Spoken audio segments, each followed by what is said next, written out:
ये आपके दैनिक जागरण का आज का संपादकीय पाठ है।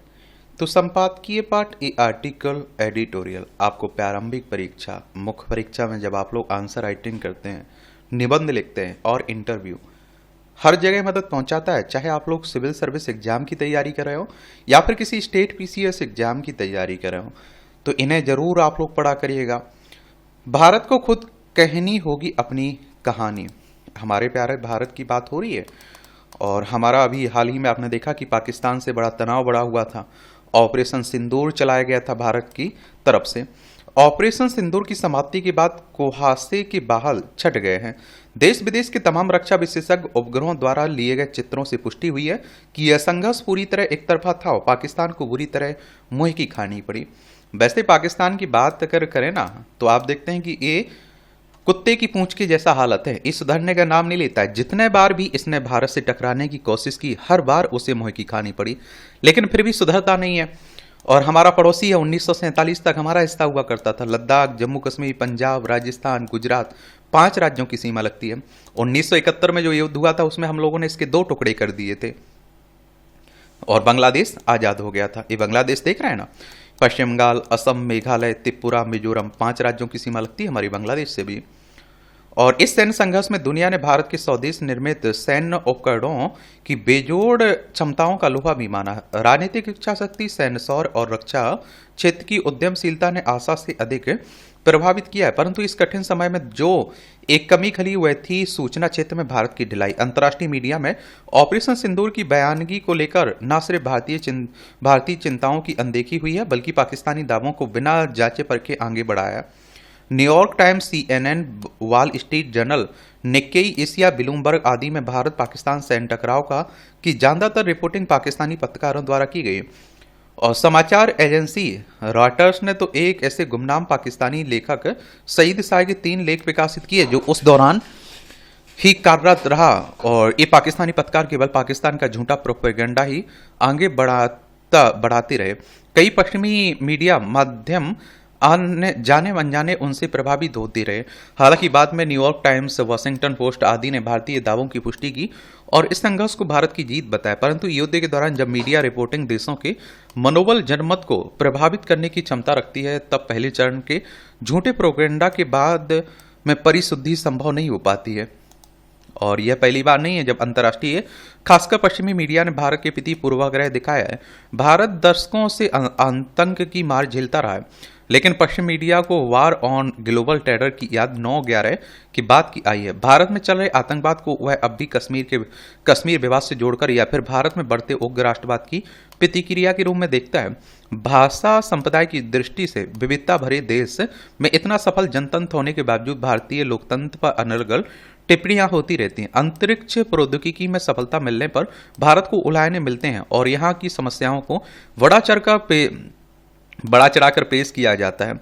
यह कथानक भेद का ही परिणाम है कि ओसामा का मारा जाना सकारात्मक समाचार बनता है, पर आतंकी निज्जर की मौत और पन्नू की जान को कथित खतरे पर भारत सरकार को घेरने का प्रयास होता है।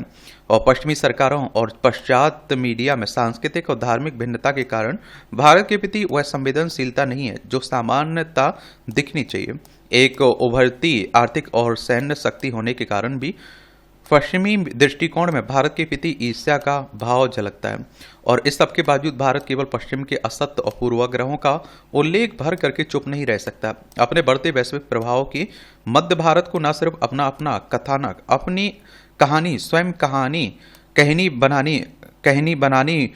बनानी होगी, बल्कि उसे वैश्विक समस्याओं पर अपने दृष्टिकोण से दुनिया को भली भांति परिचित भी कराना होगा। इसके लिए पश्चिमी मीडिया में स्थान तलाशने के अलावा भारतीय को स्वतंत्र छवि वाले ऐसे विश्वसनीय मीडिया मंच तैयार करने होंगे जो भारतीय परिदृश्य में घटनाओं को देखते हुए भारतीय परिप्रेक्ष्य में उनकी समीक्षा कर सके।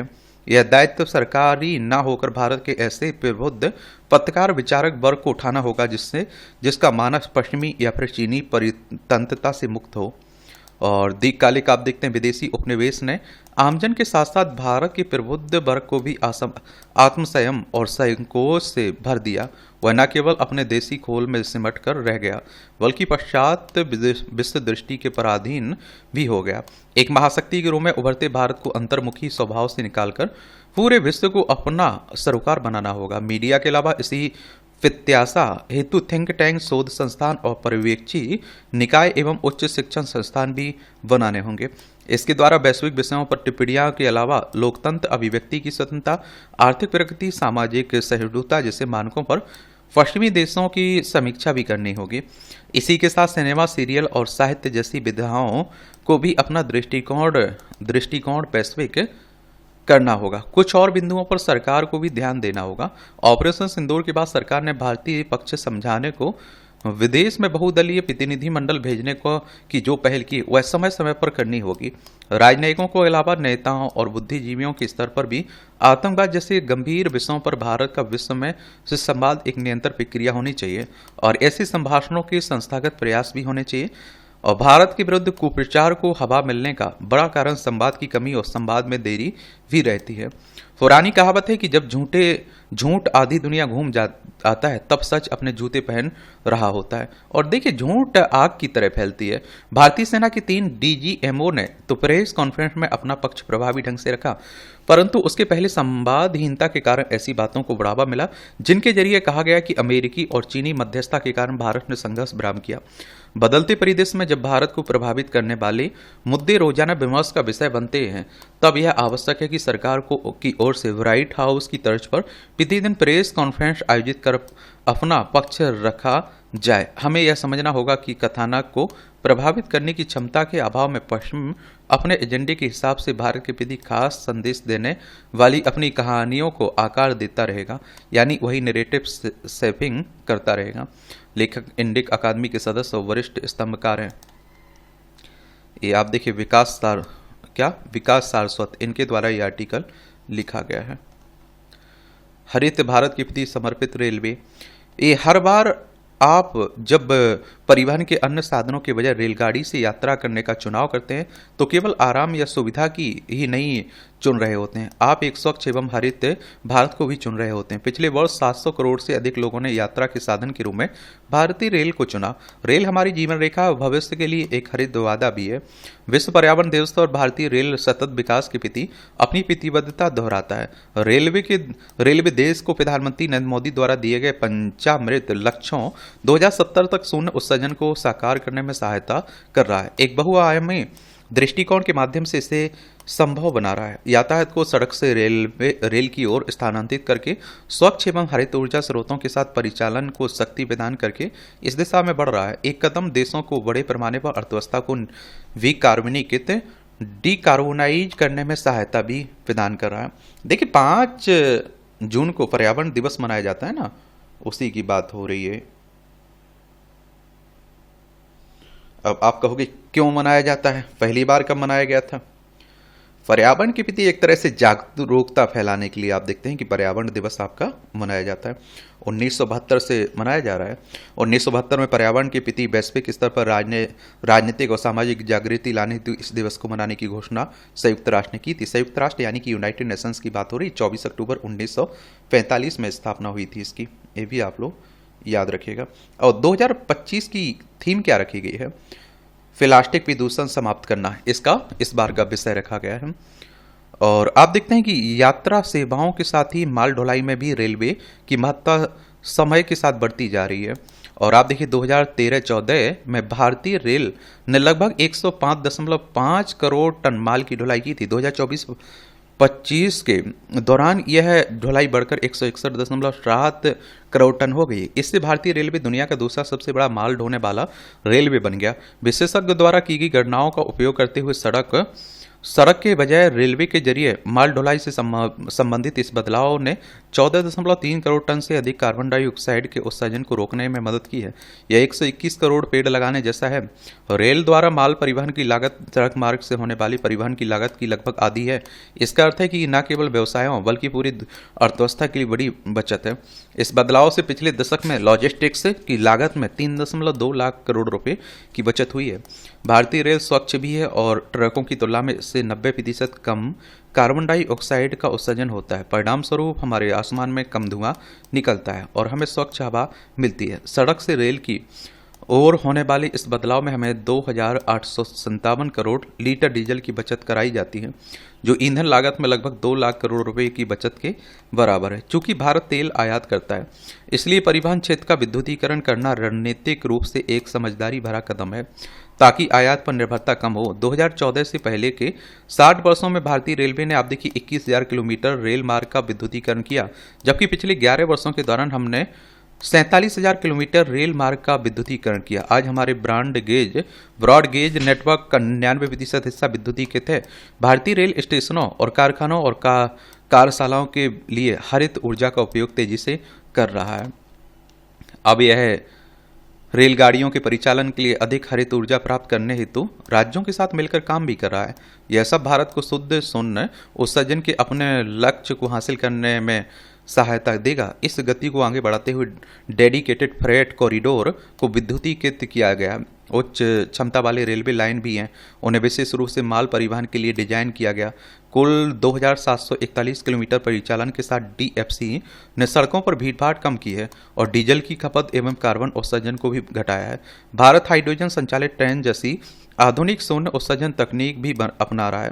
पहली ट्रेन हरियाणा के जींद और सोनीपत के बीच चलेगी और 2,600 यात्रियों को ले जाएगी। यह दुनिया की सबसे शक्तिशाली और सबसे लंबी हाइड्रोजन ट्रेन होगी और भारत यह साबित कर रहा है कि आर्थिक विकास और पर्यावरण को लेकर प्रतिबद्धता की जिम्मेदारी एक साथ निभाई जा सकती है और ऐसा होना भी चाहिए। विश्व बैंक के लॉजिस्टिक्स परफॉर्मेंस इंडेक्स 2023 के अनुसार भारत अब 139 देशों में 38वें स्थान पर है, जो 2014 की तुलना में 16 स्थान ऊपर है।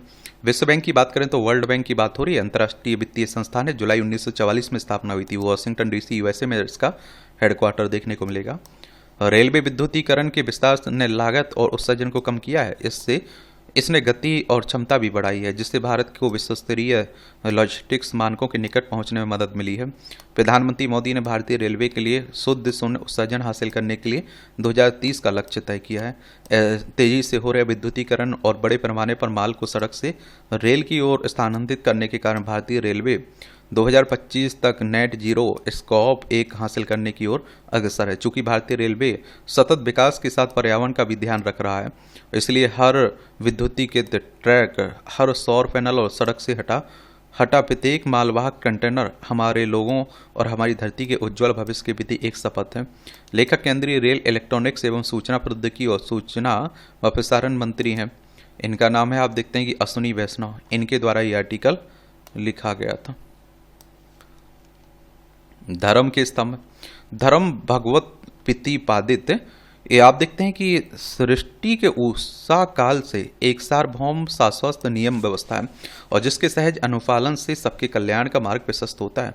हमारे वेद, स्मृतियां और पुराणादि में जो प्राणी मात्र के कल्याण के सदुपदेशक वर्णित और निर्देशित हैं, उनके अनुपालन से व्यक्ति लोक परलोक में यशस्वी होता है। व्यक्ति को जानबूझकर उपेक्षित और नष्ट किया हुआ धर्म ही मारता है और श्रद्धापूर्वक रक्षित किया हुआ धर्म ही उसको उत्तम जीवन देता है। जो धर्म की रक्षा करता है, तब धर्म ही उसकी प्रतिकूल परिस्थितियों में रक्षा करता है।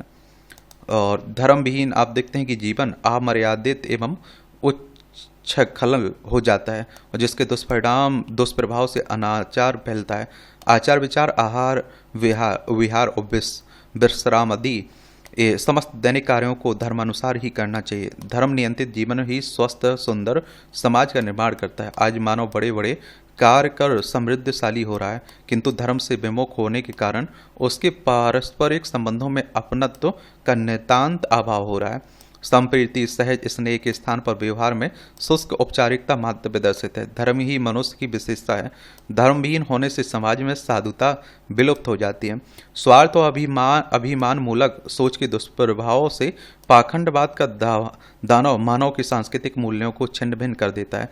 धर्म के मुख्य 4 स्तंभ सत्य, दया, दान, तप और पवित्रता है। जो व्यक्ति सत्य की उपेक्षा नहीं करता, वह आध्यात्मिक ताप से प्रभावित नहीं होता है और जिसमें दया, दान जैसे देवीय सद्गुण जागृत रहते हैं और उस पर आप देखिए आदि देविक ताप का प्रभाव नहीं रहता है। जिसका आचार विचार पवित्र और है, जो तपस्वी है, आदि आदि भौतिक उससे बहुत दूर रहता है। तब का तात्पर्य है अनुकूल प्रतिकूल परिस्थितियों में भी धर्म अनुशासन को सिरोधार धाय किए रहना, और धर्म के यही स्तंभ जीवन की आधारशिला होते हैं। बड़ा अच्छा कॉलम लिखा जाता है, बहुत सारे इसमें संस्कृत के शब्द हैं। और भैया हमारी संस्कृत उतनी ही अच्छी है जितनी आपकी इंग्लिश अच्छी होती है हिंदी मीडियम वालों की, समझ रहे हैं। ये आप देखिए राहुल गांधी को लेकर बातें हो रही हैं, क्या बोल सकते हैं हम लोग। राजनीति हमारे देश में खूब होती है, भ्रष्टाचार पर प्रहार। देखिए राजनीति, देखिए मैं कह रहा हूं कि नेता सब बराबर हैं, चाहे वो कांग्रेस के हों, बीजेपी के हों, किसी और पार्टी के हों, और एक पे 11 हैं वो।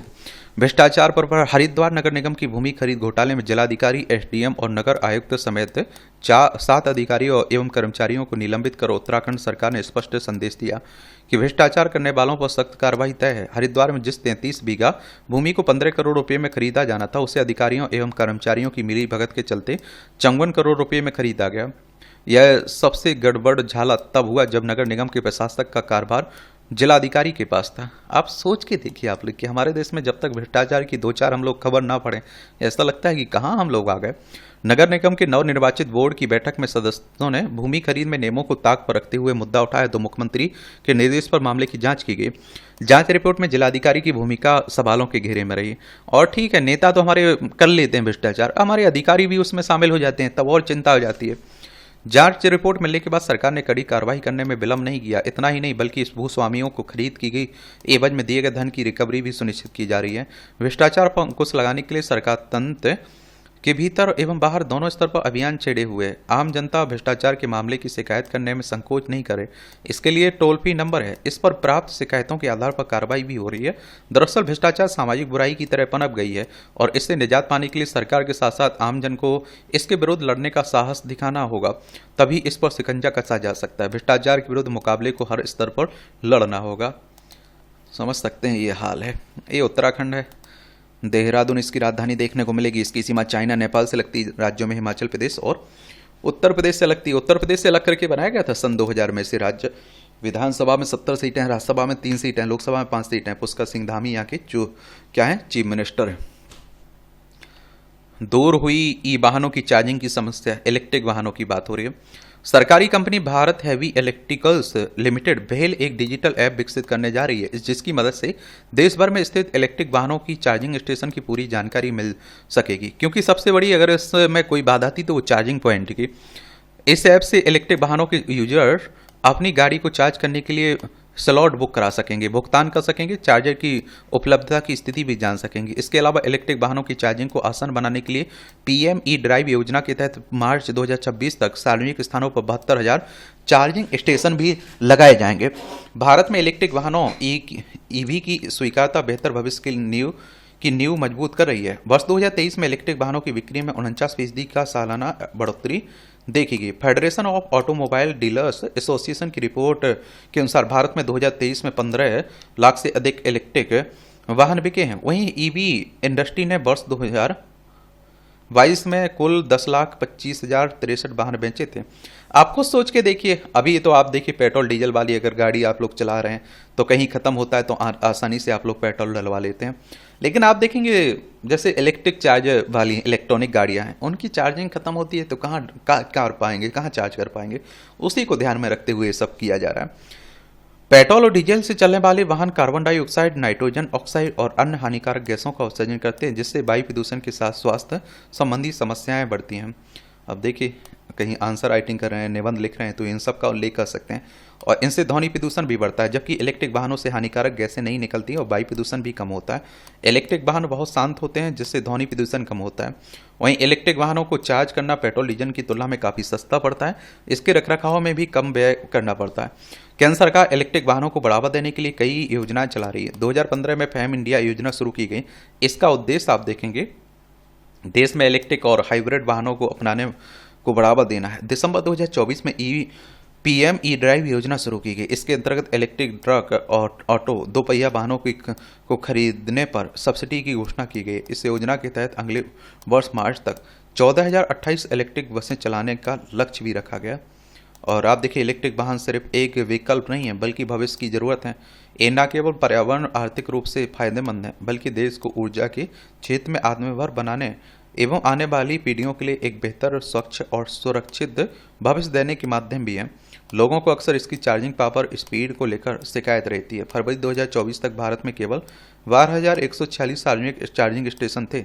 ऐसे में सरकार द्वारा मार्च 2026 तक 72,000 चार्जिंग स्टेशन लगाने, एक ऐप के जरिए सभी स्टेशनों की जानकारी देने का फैसला लोगों के लिए फायदेमंद साबित होगा। इसमें देख रहे हो आप लोग, आप क्या सोचते हैं, अपनी राय आप लोग बता सकते हैं। ये आप देखेंगे टिप्पणियाँ रहती हैं, इन्हें भी देखना हुआ करे तो इसकी पीडीएफ आपको एजुकेशन सर्कल प्लेटफॉर्म है ना टेलीग्राम पर, वहाँ डाल दी जाती है, तो वहाँ से जाकर आप लोग कर सकते हैं, ढूंढ सकते हैं। ये जो आप देखते हैं कि 2017-18 में निजी क्षेत्र का जो रक्षा निर्यात 1400 करोड़ रुपए था ना, वह 2024-25 में बढ़कर 24,000 करोड़ हो गया। ये पिछले ये 5 जून को जो प्रकाशित था ना, क्या मिसाल बनेगी क्षेत्र की निजी कंपनियां शीर्षक वाला लिख था ना, उसी में गलती हो गई थी, इन्होंने छापी है। विश्व पर्यावरण दिवस, नदियों को बीमार करती प्लास्टिक। प्लास्टिक का हाल तो देख ही रहे हैं आप लोग। मुझे तो हैरानी इसकी होती है कि छोटे छोटे जो दुकानदार रहते हैं, ठेले वाले रहते हैं, उन पर सरकार जुर्माना लगाती है। मैं कहता हूँ भैया, जहाँ से उत्पादन हो रहा है उसी को रोक दिया जाए, तो कहाँ से होगा। इस बार विश्व पर्यावरण दिवस 2025 की थीम प्लास्टिक प्रदूषण को मात दें, और आप देखिए जिसका उद्देश्य प्लास्टिक प्रदूषण के प्रभाव के प्रति लोगों में जागरूकता बनाना और इसके समाधान के लिए सामूहिक प्रयासों को प्रोत्साहित करना। वास्तव में हर साल दुनिया भर में लगभग 40 करोड़ टन प्लास्टिक कचरा उत्पन्न होता है, और अनुमान है कि 2050 तक यह आंकड़ा बढ़कर 110 करोड़ टन प्रति वर्ष तक पहुंच जाएगा। अमेरिका और चीन इस कचरे के उत्पादन में क्रमशः 17% और 20% का योगदान देते हैं, जबकि भारत का हिस्सा लगभग 4% है। एक महत्वपूर्ण तथ्य यह भी है कि विश्व में उत्पादित कचरे का केवल 9 से 10% ही रिसाइकिल किया जा पाता है, जबकि शेष कचरा भूमि, जल, नदियों पर्यावरण में जमा हो जाता है।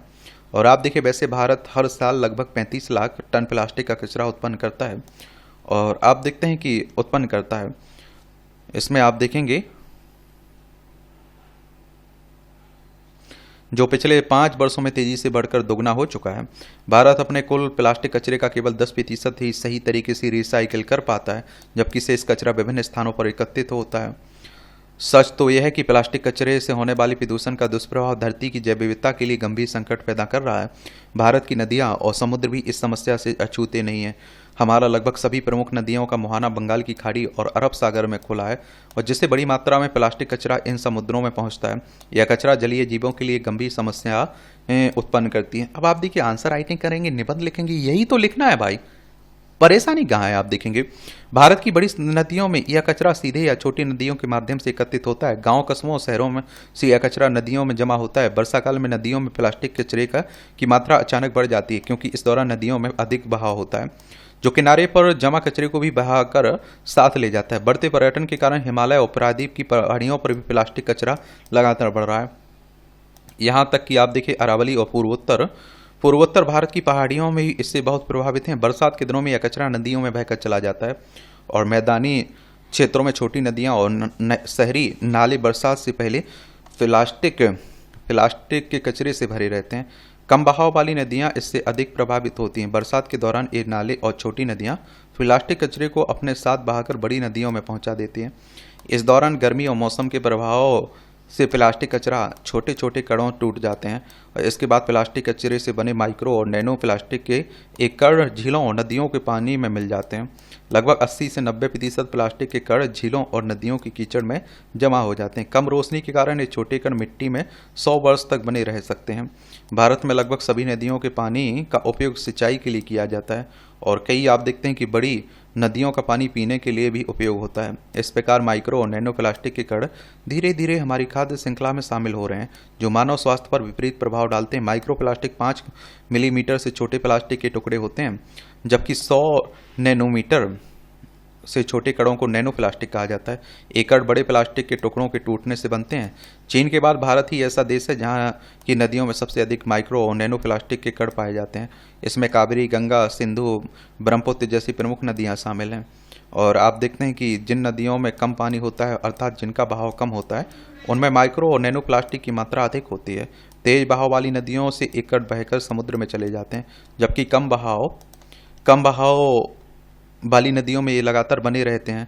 लगभग 70 से 80% प्लास्टिक का कचरा नदियों और तटों के माध्यम से महासागरों में पहुंचता है, जबकि 20 से 30% कचरा विभिन्न समुद्री स्रोतों से महासागरों में जाता है। एशिया और अफ्रीका की 10 नदियां लगभग 90% प्लास्टिक कचरा महासागरों में डालती हैं। भारत की सिंधु नदी दूसरे और गंगा नदी छठे स्थान पर है, जो महासागरों में सबसे अधिक प्लास्टिक कचरा पहुंचाते हैं।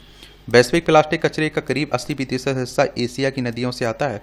हर दिन विश्व के नागरिकों द्वारा विभिन्न आयाम माध्यमों से करीब 200 ट्रकों के बराबर प्लास्टिक कचरा महासागरों, नदियों, झीलों में डाला जाता है। लगभग 2 करोड़ टन प्लास्टिक कचरा प्रतिवर्ष जलीय पारिस्थितिकी तंत्र में चला जाता है, जिससे झीलें, नदियां और समुद्र प्रदूषित हो रहे हैं।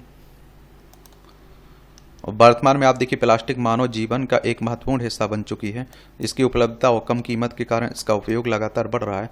हमारे दैनिक जीवन के कई उत्पाद प्लास्टिक से बनने लगे हैं। ऐसा प्रतीत होता है कि जैसे प्लास्टिक ने पूरी दुनिया को घेर लिया है। एकल उपयोग के लिए बने प्लास्टिक उत्पाद अधिक हानिकारक होते हैं। हालांकि विश्व में एकल उपयोग के कुछ उत्पादों के निर्माण, बिक्री और उपयोग पर प्रतिबंध लगाया गया है, और जिसमें भारत भी शामिल है। लेकिन आज भी विवाह और अन्य समारोह में एकल उत्पादों का उपयोग देखने को मिलता है। यदि हम अपने आप को, नदियों और सभी जल स्रोतों को तथा पर्यावरण को सुरक्षित रखना है, तो आप देखें तो हमें प्लास्टिक के इस जिन्न को उसी बोतल में बंद करना होगा जिससे इसे निकाला गया। यदि हम ऐसा करने में सफल रहते हैं तो यह प्लास्टिक कचरा और धीरे धीरे मानवता के लिए एक धीमा जहर बन जाएगा। क्या बन जाएगा? जहर बन जाएगा। पर्यावरण क्षरण के लिए हमारी जीवन शैली जिम्मेदार। पर्यावरण क्षरण एक गंभीर समस्या है जो पूरे विश्व में फैल रही है। इसके कारण विविध हैं और इसके प्रभाव भी व्यापक हैं। प्रदूषण, वनोन्मूलन और जलवायु परिवर्तन इस क्षरण के प्रमुख उदाहरण। देखा जाए तो औद्योगिक प्रदूषण के कारण पर्यावरण तेजी से क्षरण हो रहा है। जैसे जैसे जलवायु परिवर्तन और पेड़ों की कटाई हो रही है, वैसे वैसे पर्यावरण का क्षरण भी बढ़ रहा है। यह जानना आवश्यक है कि इस क्षरण का जिम्मेदार कौन है। भारत की जनसंख्या विश्व में चीन के बाद सबसे अधिक है, और कई रिपोर्ट तो कह रही हैं कि हम लोग टॉप पे पहुंच चुके हैं। हमारी बढ़ती जनसंख्या के कारण हमारे प्राकृतिक संसाधनों पर दबाव बहुत बढ़ रहा है, जिसमें उनमें कमी आ रही है। वनों की कटाई से जैव विविधता को खतरा और मिट्टी का क्षरण हो रहा है। आप लोग देखते होंगे कि हम लोग जब स्कूल जाते थे बचपन में, कितने पेड़ रहते थे, आसपास जंगल रहते थे। अब वो सब साफ होते जा रहे हैं, बिल्डिंग खड़ी होती जा रही हैं। और मैंने तो यहाँ तक देखा है कि वो अभी की बात है, कोई दादाओं के जमाने की बात नहीं है, परदादा, वो कई स्कूल तो पेड़ों के नीचे लगते थे। आप समझ सकते हैं। आज देखिए, लद्दाख, हिमाचल प्रदेश, उत्तराखंड, सिक्किम, अरुणाचल प्रदेश, 5 राज्यों की सीमा लगती है हमारी चाइना से। किससे? चाइना से। ये भी आप लोग याद रखिएगा। और आप देखते हैं कि इसमें वनों की कटाई से जैव विविधता को खतरा और मिट्टी का क्षरण हो रहा है। वायु, जल, मिट्टी के प्रदूषण से पर्यावरण को भारी नुकसान हो रहा है। जीवाश्म ईंधन के दोहन और कृषि में रासायनिक खाद और कीटनाशकों के अंधाधुंध उपयोग से मिट्टी का क्षरण, उसकी लवणता और पोषक तत्वों की हानि बढ़ती जा रही। पर्यावरण गिरावट से हवा, पानी, मिट्टी जैसे संसाधनों की गुणवत्ता में कमी आ रही है। परिस्थिति तंत्र आवास का विनाश हो रहा है। वन्यजीव विलुप्त हो रहे हैं और प्रदूषण के माध्यम से पर्यावरण की गुणवत्ता में निरंतर गिरावट आ रही है। पर्यावरण किसी भी परिवर्तन या गड़बड़ी को क्षरण के रूप में परिभाषित किया जाता है, जो हानिकारक या अवांछनीय होते हैं। एक आपने देखा होगा, पहले घरों में एक चिड़िया रहती थी ना, घोंसला बनाती थी, अंडे देती थी, और आपके यहाँ जो गेहूँ, जो सब खाने की चीज़ें होती थी, उसी पर वह डिपेंड रहती थी। आजकल वो भी विलुप्त हो रही है। पर्यावरण क्षरण के प्रभाव से मिट्टी का क्षरण होता है, उपजाऊ भूमि में कमी होती है और जैव विविधता पर विपरीत प्रभाव से परिस्थिति तंत्र पर खतरा बढ़ जाता है। जलवायु परिवर्तन से मौसम के स्वरूप में बदलाव होता है, प्राकृतिक आपदाएं बढ़ जाती हैं। पिछले 10 वर्षों में विश्व का औसत तापमान 1.1 डिग्री बढ़ गया है। 2030 तक इसमें 1 डिग्री तापमान और बढ़ने की आशंका है। समुद्री स्तर में 4.4 मिलीमीटर प्रति वर्ष बढ़ रहा है। समुद्र में कार्बन डाइऑक्साइड का स्तर बढ़कर 380 ppm 60 प्रति मिलियन से 402 ppm हो गया है, जिसके कारण जलीय अम्ल बढ़ा और जलीय मूंगा चट्टानें खतरे में। आप देखते हैं कि क्या खतरे में है। आज तक का सबसे गर्म वर्ष 2024 रहा है, और आशंका है कि आगे आने वाले समय में मौसम और अधिक गर्म होगा। साथ ही समुद्री स्तर में वृद्धि, अधिक तीव्र आंधी, सूखा और अधिक स्वास्थ्य जोखिम भविष्य में दस्तक देंगे। इस विषम स्थिति में हमारी जिम्मेदारी क्या है? हमारा मौजूदा दैनिक जीवन कई तरह के प्रदूषण को बढ़ावा दे रहा है, जैसे कि वायु प्रदूषण, जल प्रदूषण, ध्वनि प्रदूषण। हम वनों की कटाई और वनस्पति विज्ञान विनाश में योगदान कर रहे हैं, और जिससे जैव विविधता के लिए खतरा पैदा हो रहा है। हम प्लास्टिक का अत्यधिक उपयोग कर रहे हैं और जो पर्यावरण के लिए हानिकारक है। हमें प्रदूषण को नियंत्रित करने की उचित उपाय करने चाहिए, जैसे कि वाहनों का उपयोग कम करना, स्वच्छ ईंधन का उपयोग करना, हमें स्वच्छ ईंधन का उपयोग करना, और हमें पर्यावरण के प्रति जागरूकता बढ़ानी चाहिए और आम जन को जागरूक करना चाहिए। प्रदूषण नियंत्रण के उपाय करने से पर्यावरण को बचाया जा सकता है। ऊर्जा का संरक्षण करके हम पर्यावरण क्षरण को कम कर सकते हैं। इस पर्यावरण दिवस पर हम सब प्लास्टिक प्रदूषण को रोकने के लिए कार्य करें। हम पर्यावरण की रक्षा के लिए अपनी जिम्मेदारी निभाएं और एक स्वच्छ और हरित भविष्य के लिए काम करें। बाकी आप लोग क्या सोचते हैं, अपनी राय आप लोग जरूर बताया करिएगा, अपने विचार जरूर बताना चाहिए। चलिए इन राजनीति की बातें, उद्देश्य से भटका रेरा कानून, इस कानून के बारे में जरूर बात कर लेते हैं, देख लेते हैं। रेरा यानी कि रियल एस्टेट रेगुलेटरी अथॉरिटी की बात हो रही है। पूरी तरह अमल शुरू हुए 8 वर्ष साल बीत गए हैं, लेकिन घर खरीदारों का परियोजनाओं में देरी, काम रुक जाने और डेवलपरों की कामकाज में जवाबदेही के अभाव को लेकर शिकायतों का सिलसिला समाप्त नहीं हुआ है। और इससे आप देखते हैं क्या, और इससे एक बड़ा सवाल खड़ा हुआ है कि अगर कोई प्रोजेक्ट रेरा में पंजीकृत है तो क्या कोई खरीदार उसमें संपत्ति बिना किसी हिचकिचाहट के विश्वास से खरीद सकता है कि दुर्भाग्य इससे इस सवाल का जवाब ना है। रेरा में पंजीकरण भरोसे की गारंटी नहीं है। 4 मार्च 2024 को सुप्रीम कोर्ट ने टिप्पणी की कि रेरा का कामकाज निराशाजनक रहा। रेरा का गठन केंद्र सरकार ने घर खरीदारों के हितों के संरक्षण और रियल एस्टेट सेक्टर को बढ़ावा देने के लिए किया था। गत वर्ष सुप्रीम कोर्ट ने फिर से रेरा के कामकाज को लेकर अपनी निराशा जाहिर की। कोर्ट ने कहा कि रेरा पूर्व नौकरशाहों के पुनर्वास का ठिकाना बन गया। इन पूर्व नौकरशाहों ने पूरे रेरा कानून को हताश किया। इसी का परिणाम है कि पिछले दिनों प्रधानमंत्री नरेंद्र मोदी को रेरा के प्रदर्शन की समीक्षा के लिए बेबस होना पड़ा। उनकी चिंता एकदम जायज है। अपनी समीक्षा में पीएम ने 3 अहम बिंदु रेखांकित किए हैं। पहला, सभी प्रोजेक्ट रेरा में अनिवार्य रूप से पंजीकृत होने चाहिए। दूसरा, रेरा के प्रावधानों पर सख्ती से पालन होना चाहिए, क्योंकि ऐसा करना लोगों का भरोसा फिर से बहाल करने के लिए जरूरी है।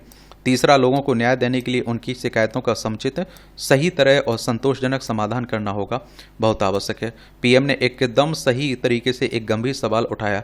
यहाँ यह उल्लेख करना जरूरी है कि अपनी समीक्षा बैठक में पीएम ने किसी राज्य के रेरा को कोई क्लीन चिट नहीं दी और न ही किसी खास राज्य की रेरा की विशेष रूप से आलोचना की गई। उन्होंने जो कुछ कहा वह सभी रेरा पर लागू होता है और हमने हमेशा से लोगों की इस चिंता को रेखांकित किया है कि रेरा अपने उद्देश्य से भटक रहा है। उसका उद्देश्य घर खरीदारों का बिल्डरों की मनमानी से बचाव करना था और इसके वजह रेरा का इस्तेमाल गड़बड़ी करने वाले बिल्डरों और डेवलपरों को बचाने के लिए किया जा रहा है।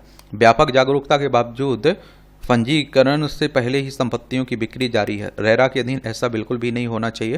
प्रोजेक्टों का पंजीकरण भी जरूरी दस्तावेज है। दाखिल किए बिना किए जा रहे हैं। महाराष्ट्र और बिहार में ऐसे मामले सामने आ रहे हैं जहां जाली दस्तावेजों के साथ प्रोजेक्टों का पंजीकरण कर दिया गया। स्थिति यह है कि बिहार रियल एस्टेट अपीलीय ट्रिब्यूनल ने राज्य को रेरा के सदस्यों की ट्रेनिंग की वकालत की है। यह मामला आवासन और शहरी कार्य मंत्रालय के समक्ष उठाया गया है। बिल्डरों की वेबसाइट में बताई गई सुविधाओं और विशेषताओं के तथा सेक्शन प्लान में दी गई मंजूरियों में खासा अंतर होता है। रेरा के वेब पेज पर कुछ और ही सूचनाएं होती हैं। यह न केवल रेरा के भीतर समन्वय का अभाव दिखाता है, बल्कि इससे राज्य की अन्य संस्थाओं के साथ तालमेल को लेकर भी गंभीर सवाल खड़े होते हैं। इससे कुल मिलाकर लोग भी ही ठगे जाते हैं। रेरा के मामले में यह जरूरी नहीं है कि डाटा सही तस्वीर दिखाए। आंकड़ों में आप देखते हैं कि रेरा द्वारा निपटाई गई शिकायतों की संख्या कुछ भी बताई जा सकती है और लेकिन हकीकत में तमाम घर खरीदारों को अपना पैसा वापस पाने, हर जाने या फिर ब्याज के लिए एक जगह से दूसरी जगह भागना पड़ता है। इससे यह साफ हो जाता है कि रेरा की ओर से शिकायतें निपटाए जाने के दावों में कितना दम है। परियोजनाओं के कैश फ्लो पर असर पड़ने जैसे बहानों के आधार पर लोगों को रिफंड से इनकार किया जाता रहता है। बिल्डरों के लिए अपनी तिमाही प्रोग्रेस रिपोर्ट अपडेट करना अनिवार्य है, लेकिन वे ऐसा नहीं कर रहे हैं। अधिकारी उन्हें केवल नोटिस भेजकर अपने कर्तव्यों की तीरसी कर लेते हैं। कायदे से तो हर रेरा को अपनी वार्षिक रिपोर्ट जारी करनी चाहिए, लेकिन या तो ज्यादा रेरा ने ऐसा किया ही नहीं या फिर वे अपनी रिपोर्ट अपडेट नहीं कर रहे हैं। वैसे तो आवास और शहरी कार्य मंत्रालय ने घर खरीदारों के सुझाव के बाद जरूरी डाटा के लिए एक मानक फॉर्मेट जारी किया, लेकिन इसका भी पालन नहीं हो रहा है। इस तरह के डाटा के अभाव में कोई नहीं जान सकता है कि रेरा के अमल में आने के बाद से कितने प्रोजेक्ट समय पर पूरे हुए हैं, कितनों में देरी हुई है और किस में कोई शिकायत सामने आई है। इन स्थितियों में यह साफ है कि पीएम का तीर एकदम सही निशाने पर लगा है। रेरा की सफलता और उसका प्रभाव इस पर निर्भर करता है कि उसके प्रावधानों पर कितनी गंभीरता से पालन किया जाता है। रेरा निश्चित रूप से इस सरकार द्वारा लाए गए सबसे अहम कानूनों में से एक है। अगर इस पर सही तरह अमल किया जाए तो यह रियल एस्टेट सेक्टर की सूरत बदल सकता है। इससे लोगों का भरोसा बढ़ेगा ही, बस इस कानून के सही पालन के लिए जरूरी इच्छा शक्ति दिखाने की ज़रूरत है। और इस तरह से आज देखेंगे आप लोग कि आज के संपादकीय पाठ की कहानी कवर होती है। आप लोग पढ़ते रहिए, एंजॉय करते रहिए। मेरे लिए भी किसी भी तरह का आपका सवाल हो, सुझाव हो तो आप लोग ज़रूर बताइए। धन्यवाद।